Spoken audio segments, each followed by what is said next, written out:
So yeah, your phone can play music, but when you really sit down and listen, you start to notice what's missing: the depth, the separation, that sense of space. And that's where a dedicated digital audio player starts to make sense. Today, we are looking at some budget DAPs under $200, and each one brings a slightly different experience. So, whether you use IEMs or headphones, this is more about how you actually hear your music, not just play it.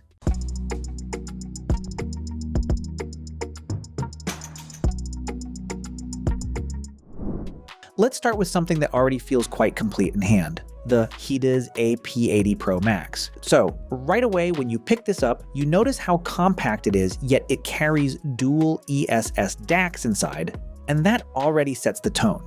Then, when you plug in your IEMs, especially through that 4.4 balanced output with 190 milliwatts per channel, you feel that extra control, tighter bass, cleaner layering.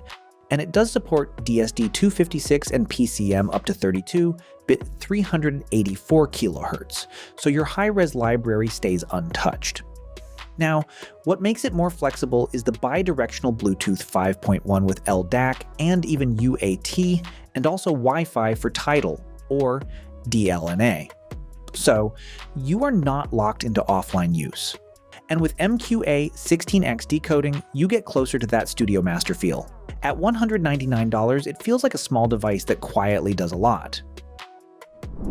Then, moving forward, the Hiby R3 II comes in, and this one feels more like a daily companion that you don't have to think about much. So it carries a similar dual ESS setup, but the way Hiby tunes it, it feels slightly more relaxed, more easy to listen for long hours. And that ties nicely with its battery life, up to 19 hours, which means you can just carry it through the day without checking charge again and again.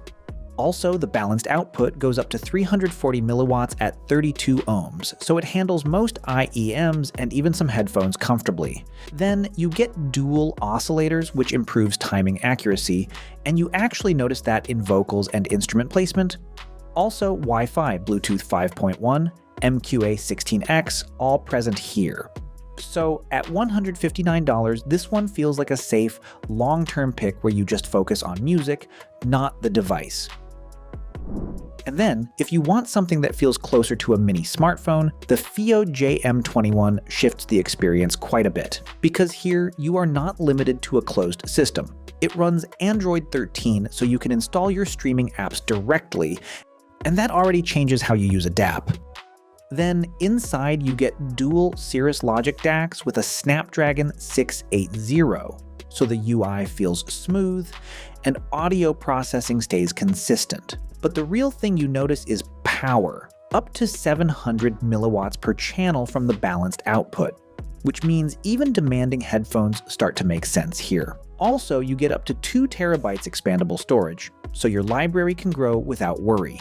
And with dual-band Wi-Fi plus Bluetooth with LDAC and aptX HD, it feels very connected. At around $180, this one feels like a bridge between a pure DAP and a smart device, and you get a bit of both worlds. Then, shifting a bit from touch-heavy devices, the HiFi Walker H2 brings in a completely different feel, and you notice that the moment you hold it. So instead of a touchscreen, you get that Alps scroll wheel and physical buttons, and it feels more intentional, more focused on just music. Inside, it uses an ESS DAC, and the sound comes across clean and slightly crisp, especially with acoustic tracks. Now it supports DSD-128 and PCM up to 32, bit 384 kHz, so your library still fits right in.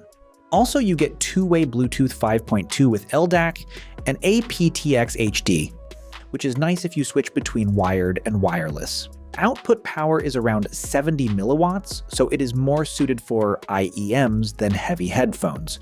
But then again, it works as a USB DAC and even supports OTG, so it becomes more than just a player. At around $124, it feels simple, solid, and distraction-free.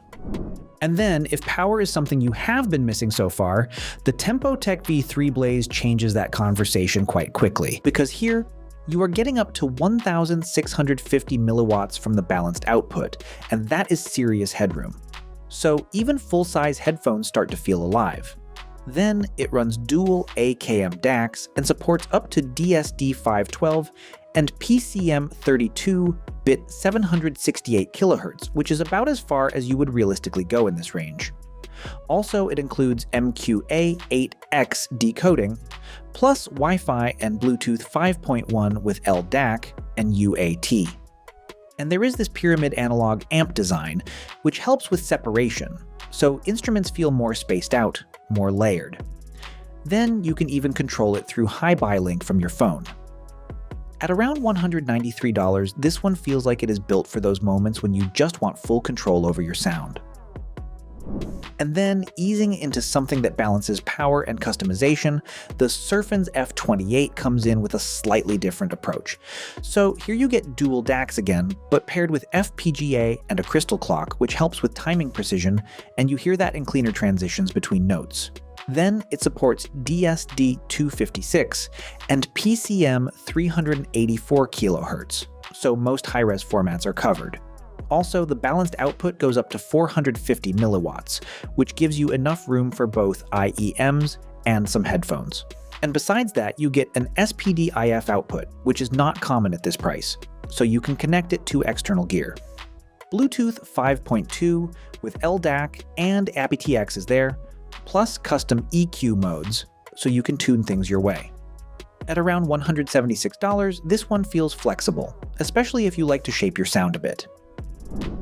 And finally, to close this out on a lighter note, the Snow Sky Echo Mini by Fiio brings something a bit more playful into the mix. Well, this cassette-style UI gives it a different personality, and it makes casual listening feel more fun. But inside, it still runs dual hi-fi DACs and supports formats like FLAC, DSD, WAVE. So you are not giving up much. Then you get both 3.5 and 4.4 outputs, with up to 250 milliwatts of power, which is quite decent for its size. Also, Bluetooth 5.3 is included, and it can even act as a USB sound card, which adds some extra use. Battery goes around 15 hours, so it holds up through the day. And at just around $60, this one feels like an easy entry point, or even a second player you keep around just for the feel of it. That was all. Thanks for watching. If you found it helpful, give it a like and subscribe for more videos. And don't forget to share your experience in the comments.